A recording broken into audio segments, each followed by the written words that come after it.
Good morning, friends. Welcome to day one of our mystic immersion, the circle unbroken, rooted in soul, responding in our world. I am really looking forward to this time with you. I do every year. I think this is year 7 that this immersion has been happening, and each year it goes even deeper. The themes seem to me even more relevant to our times, and I hope that you'll find that to be the case for our immersion this year. Just a couple logistics. If you haven't yet set aside the time for each day to give yourself a half hour, I'd encourage you to do so now, to stop the recording, to pull out your calendar, and to make a choice to give yourself a half hour every day for the next 14 days. And then, if you're able, if you don't have another appointment, attend our 2 live gatherings on Tuesdays, July 15th and July 22nd at 5 p.m. Mountain Time. It's really a time to unearth more of your own wisdom, to share it with others, and to learn from others as well. So this first week, we're going to take the first half of the subject line, rooted in soul. And the second week, we'll devote all our attention to responding in our world. Now, for me, it's always a dance of both. So I'm not intending to create a dualism as one is only that and the other is only the other. They both feed into each other. They are both part of the same dance of being alive. But when we shine a light upon one aspect of being alive in this world, what we do is we allow ourselves to go deep just with that theme, not to the exclusion of other complementary themes, but rather as a way to open us in a new way to the other themes that can come about in our lives. So this isn't a stepping away from the world. This isn't a transcendence of the world. This is going right into the very heart of the world. And rooted in soul, right when you say that phrase, I don't know for you, but when I came up with that, I was really happy about it because it seemed so paradoxical. Because when I think of the word root, I really think of earth. I think of trees in particular, whose roots go down into the soil and into the underground waterways and all the other layers that make up the earth. So I think of rooted as being really earthy. And soul, I think of as something completely immaterial. So right there, with the phrase rooted in soul, does it evoke paradox for you? Does it perhaps let you reflect that being a soul participating in this world is actually not a dualistic experience, but rather we are intended in all forms of matter to be operating from a place of soul, right? Isn't that something to think of it that way? Thinking of that. And the first theme for this week, the invitation or the call to return, that too has a real leading force of paradox. I'm going to share with you throughout this series in many moments my own belief. And whenever I share my own belief with you, it is not because I'm wanting you to believe the same thing as me. It's because I want you to allow the impact of my belief and my reflection on that belief and the life-giving qualities of it, to allow that to be a portal or a way for you to reflect on what's my belief with this, what's most alive in me. And you may find that your belief aligns with mine or is the same. You may find that it's different, but just as life-giving. These are very important moments for us because they allow us to come close to ourselves, to define something that maybe we've never quite defined before. So this paradox is that the way to move forward is to return to the home of self. So we move forward in the world. That's my belief, that you don't have to take as true. We move forward in the world when we return to self. And when I first was reflecting on this, I was reflecting on something a psychotherapist said to me many, many years ago. She said, oftentimes when people have family trauma, they return to their families over and over again, looking for the healing to happen there, looking that somehow if they come back into that situation, there will be healing for themselves. They will resolve the problem. They will come through to the other end. And she pointed out that ultimately, while sometimes that happens, ultimately it's the revisiting of the impact of moments of our lives, the coming home to ourselves in those moments, that's the real liberation. But it made me think of that. We have that tendency to think that to actually get through a problem is to keep returning to the problem. And there is some truth in that. But oftentimes we do so in a limited way. We do so expecting the world around us to be the instrument for that healing, instead of actually us changing in relation to ourselves as we go into the heart of what it is we need to face about ourselves. So this call to return home, what does it evoke for you? I mean, when you think about it, do you feel that you're being called to return? And what is that? Where's the call coming from? Where's the invitation coming from? Even if it's not a call, I like call because my spirituality is so beloved oriented. And I love the thought of a beloved, an eternal source calling me like a whisper home. I love that, those images. They don't have to be your images. It could be simply a stirring within, a resonance to return to a fullness that you have yet to fully realize. What does that evoke within you? And when you think about return, what are the implications there? Because to return means that you were there once before. To return is to go back to, or to, in probably more accurate terms, to remember. And when was that knowing so full that you weren't remembering, that you were simply being, that you weren't returning, that you were? What are some of your thoughts on this? I'm going to sing for you part of a song that came to me. It's from the book of Hosea in the Hebrew text. And in that book, the prophet is proclaiming a series of messages from a God that felt a covenant with people and longed for those people to remember, to return to the covenant. In some ways, they had moved away from that knowing. It goes like this, and you can look at the passage in Hosea.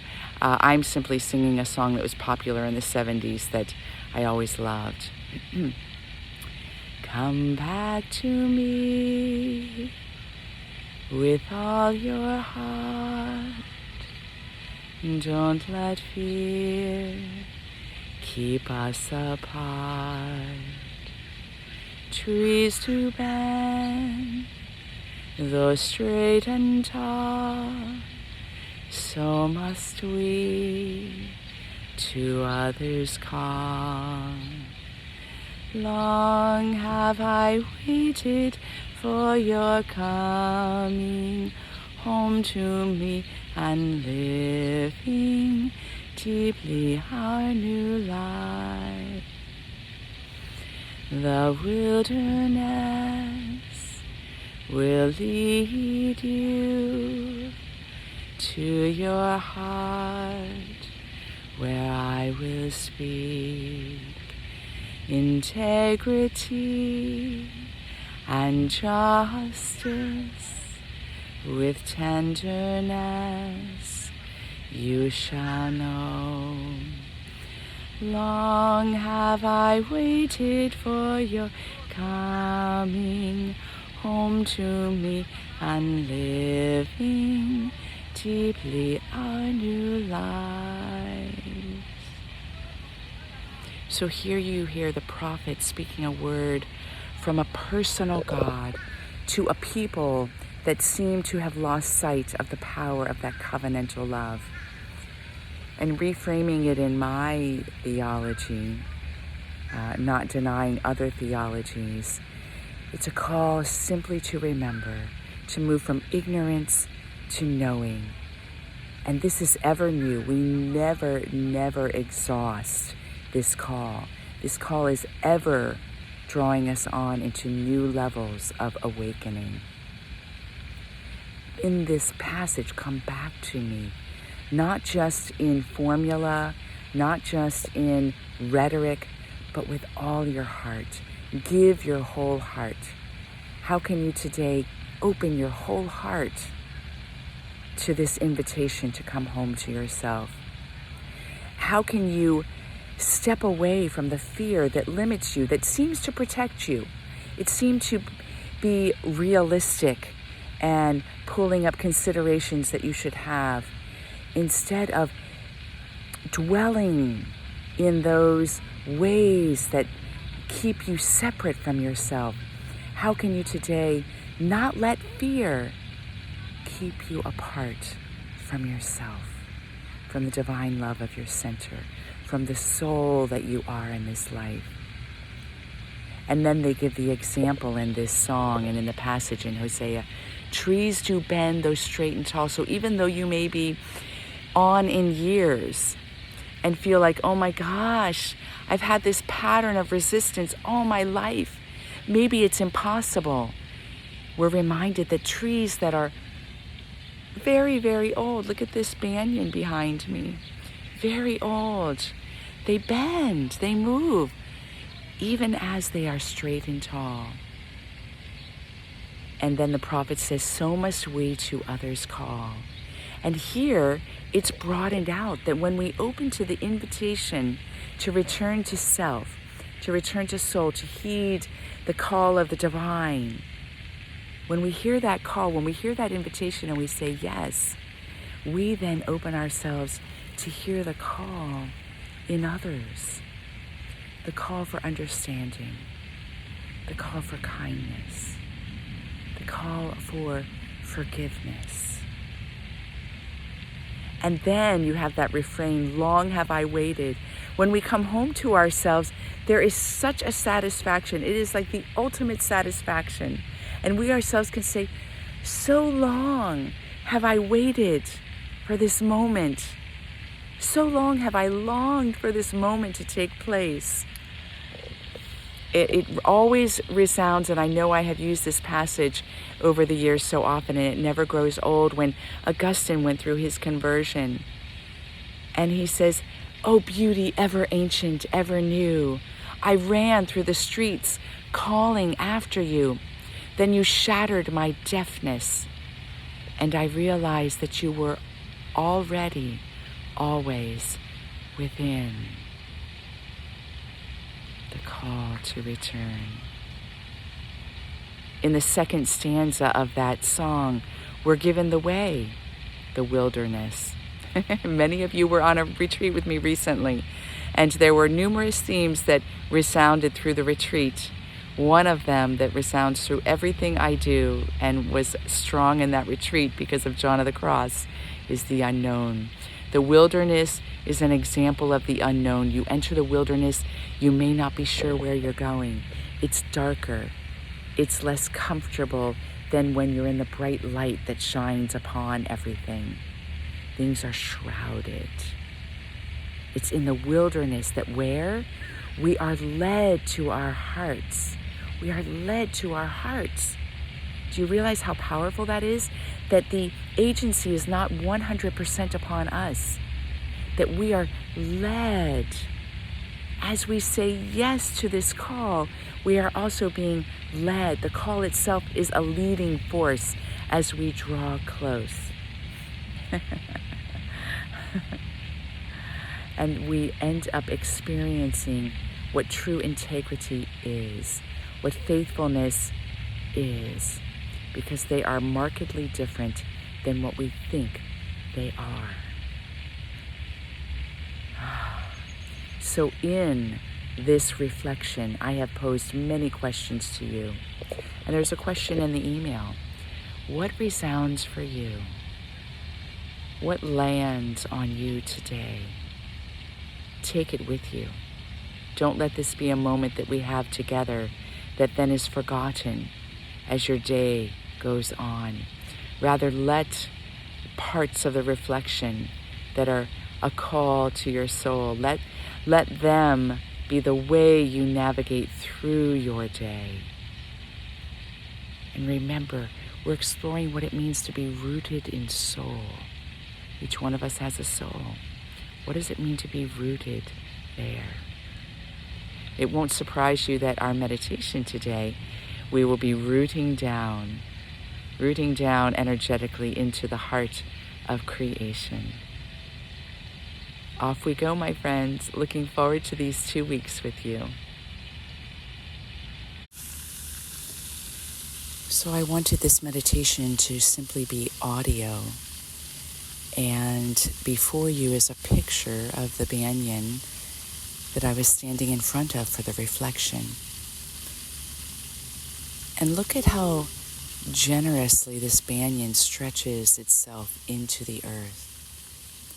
What's so unique about this form of tree, and I'm guessing there's probably other trees that do the same. I don't know much about trees other than that I love them, is you can see that it even stretches roots from its limbs to stretch down into the earth. What ways can you, with your whole heart, it's an image of the whole heart stretching down, returning deep within the earth, and drawing from the earth nutrients up into itself.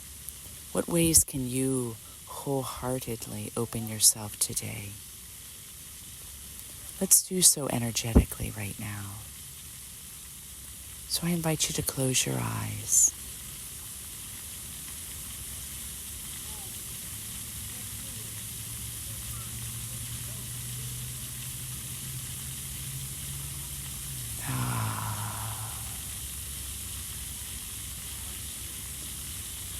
And with your eyes closed, bring your attention to your physical body and notice how you're feeling today.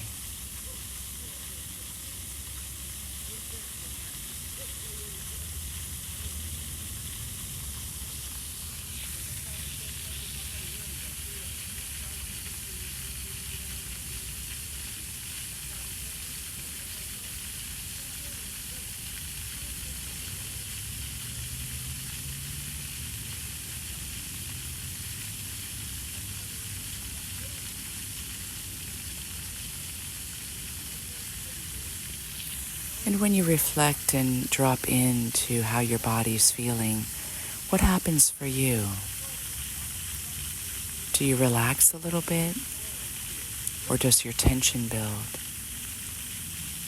Whichever happens, see if you can allow that experience to be without trying to change it.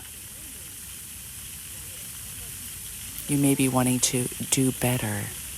See if you can let that go.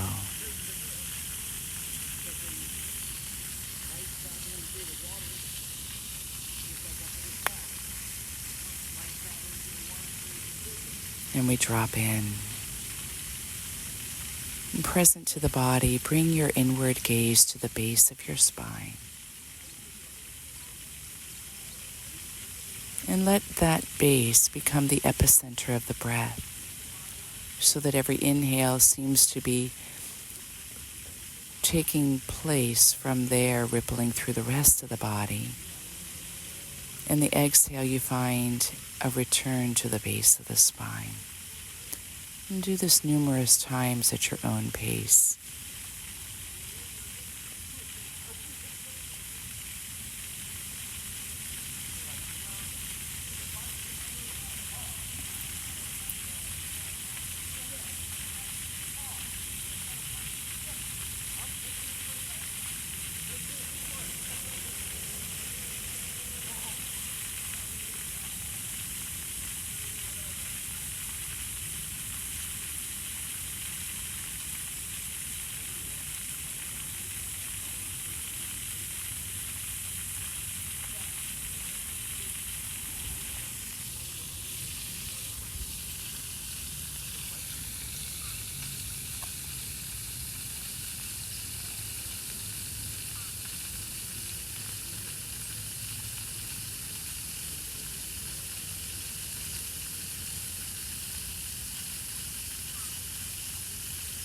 And now notice that the base of the spine is sitting against something. It's resting upon something, even if you may even have a little pain. But it nonetheless is touching upon something. It could be a chair, a couch, a cushion. You may be laying down and the base of the spine is, the backside of the base is touching upon the couch or the bed or the floor even. But become cognizant that it is being supported by something in this moment, being supported in being here.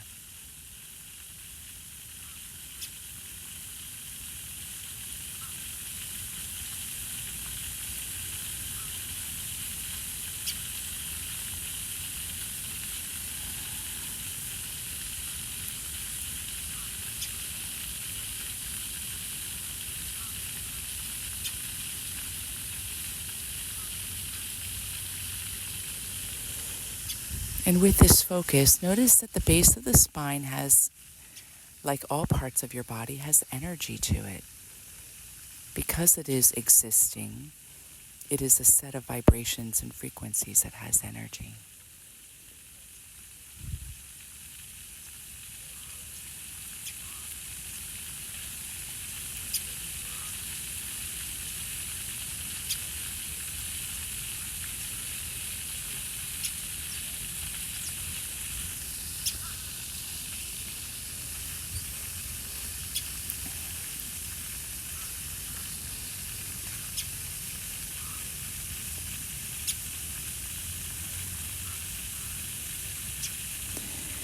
And in cognizance of this energy,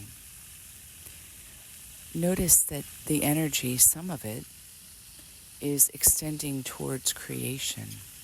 That is towards, we might call this Earth or this galaxy or this universe, but the Earth is most local, isn't it? It's easy to think of the ground in which your room sits. It's closest to you, even if it's situated in a larger part of creation.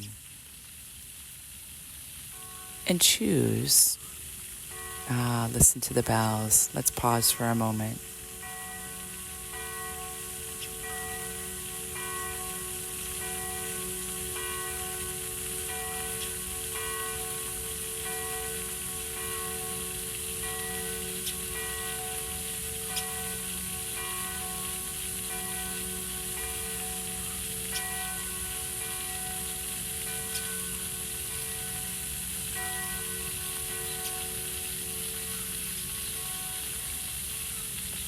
And choose to either imagine or allow or intend that the energy in the base of the spine grows brighter, and in that brightness, in that eminence, extends towards the earth.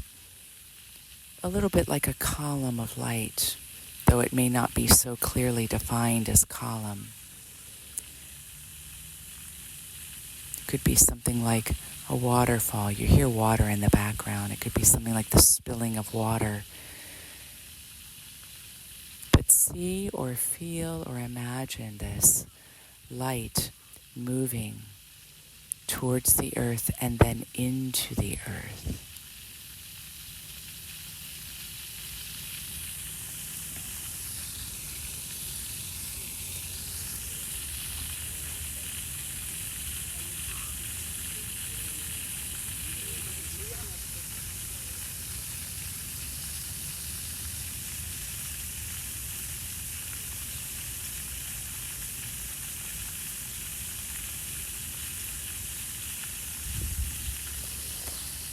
And imagine or intend or allow the energy that is now coming from the base of the spine in greater intensity to move into the earth, penetrating the earth, and maybe moving laterally somewhat, but primarily moving deeper, horizontally, down through the layers of earth, effortlessly.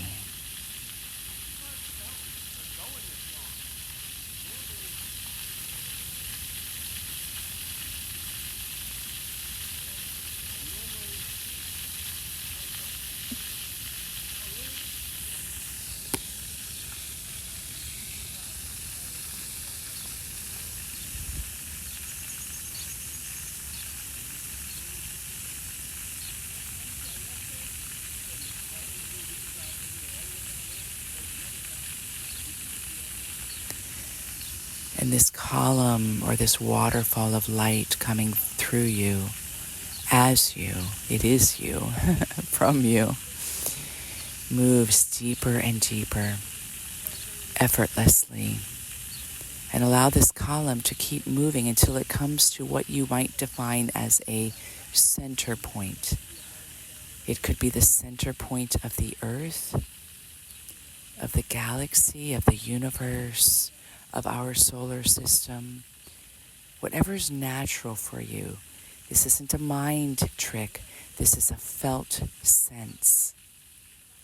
Moving to the center of whatever creation, the parameters of creation are for you in this moment. And Earth is just as significant as naming galaxy.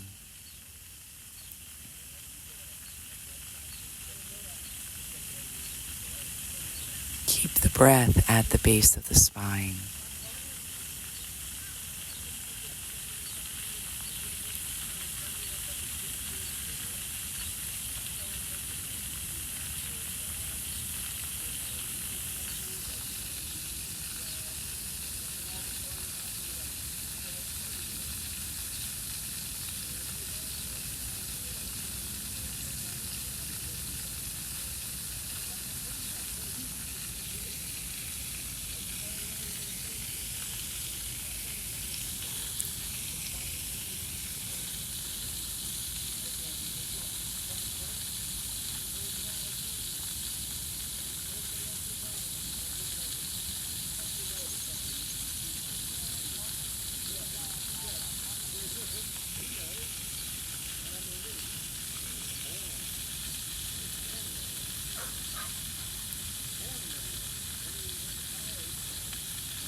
And now, having come to the center point,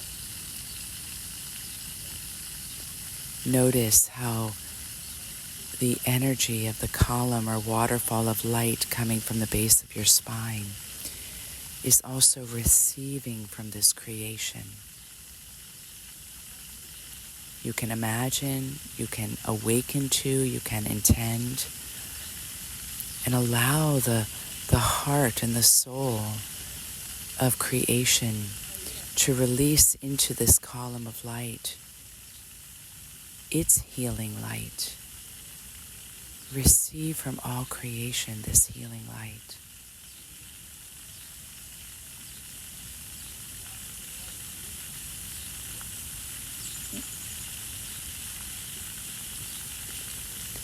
And if you wish, see it moving up the column of light, all the way up until it reaches the base of your spine.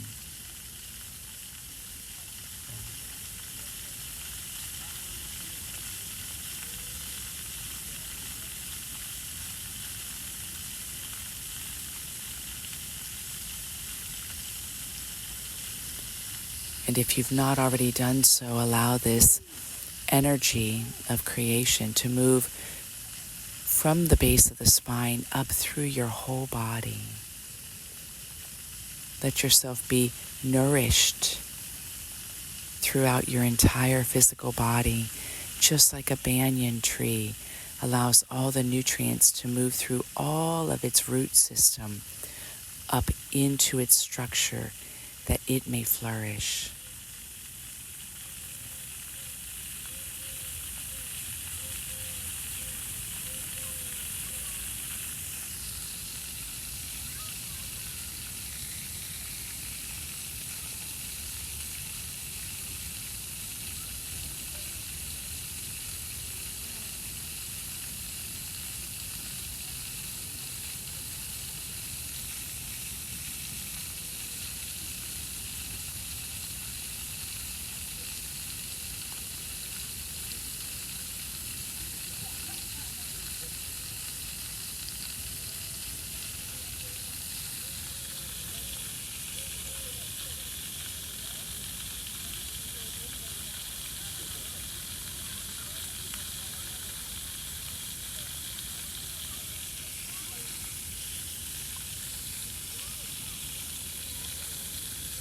Let yourself, in your awareness here of rooting down to the soul of creation, to find yourself in a mysterious way rooted in your own soul, answering to some degree the invitation to return to yourself, to hear the call and give your all, to return and remember.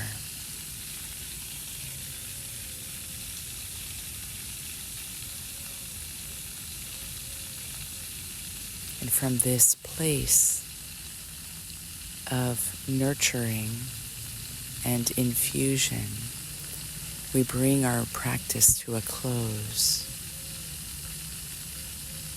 I don't want to invite you to end the experience, but perhaps walk forward from the reflection, still experiencing all of creation moving up into your being throughout the day. So we'll not do anything to end that connection or bring to completion, but we'll allow that to continue as you bring your focus back to your body and notice how your body feels. And then from how your body feels, begin to wiggle the fingers and the toes. Draw the palms together in front of the heart or in front of the third eye, and open your eyes with Namaste.